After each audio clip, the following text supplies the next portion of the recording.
Një fjalim që ka zgjatur 1 orë e 10 minuta, nga të cilat 1 orë ju kushtuan tematikave ndërkombëtare, presidenti amerikan Trump ju drejtua një audience që përveç atyre në sallë, plotësohej nga qindra të tjerë që po e ndiqnin në përholle nga televizorët dhe telefonat celular. Fjalimi u transmetua live dhe u ndoq me interes kudo në botë.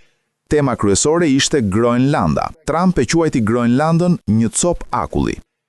E tëra çfarë kërkojmë është marrim Groenlandën, sepse na nevojitet pronësia për ta mbrojtur atë. Nuk mund ta mbrohet diçka me kontratë qiraje, tha Trump. Ai shtoi tha se asnjë komp tjetër përveç SBA-s nuk mund ta sigurojë Groenlandën. Sipas tij, kontrolli amerikan i Groenlandës nuk do të përbënte kërcënim për NATO-n.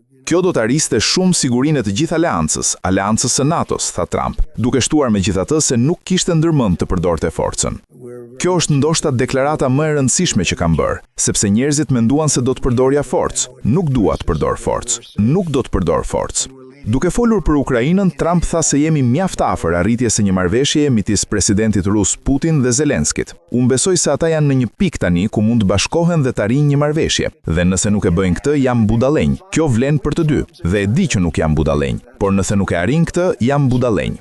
Nuk munguan as komentet për presidentin francez Macron. E pash dje me ato syze dielli të bukura. Çfarë dreqi ndodhi, tha Trump.